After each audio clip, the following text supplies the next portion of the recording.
Sa ating showbiz chika, aktres na si Kim Chu, isa sa pinasalamatan ni Angelica Panginiban sa kanyang social media post.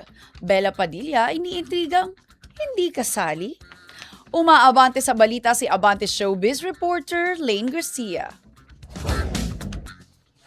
Usap-usapan ngayon sa social media ang pinakabagong appreciation post ng aktres na si Angelica Panganiban, kung saan ibinahagi niya ang serye ng mga larawan ng mga taong malaki ang naging bahagi sa kanyang buhay ngayong taon.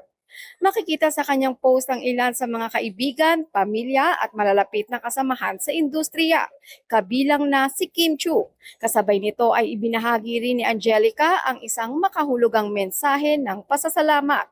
Gayunpaman, agad napansin ng netizens na tila wala sa mga larawan si Bella Padilla na matagal nang kilala bilang bahagi ng kanilang barkadang tinatawag na ang Becky, kasama sina Angelica at Kim Chu. Dahil dito, sunod-sunod ang mga komento ng netizens. May ilan ding nagtatanong kung may namumuong hindi pagkakaunawaan sa grupo matapos mapansin ng fans na mas madalas nang makitang magkasama o magka-interact sina Angelica at Kim sa social media kaysa kay Bella. Matatandaang nito lamang nakaraang buwan ay lumutang ang mga espekulasyon tungkol sa umano'y pagkalamig ng samahan ni Kim Chu at Bella Padilla. Sa ngayon, nananatiling haka-haka lamang ang mga lumalabas na komento online. Habang wala pang inilalabas na pahayag sina Angelica Panganiban, Bella Padilla o Kim Chu na nagsasabing nagkaroon ng hidwaan ang kanilang grupo.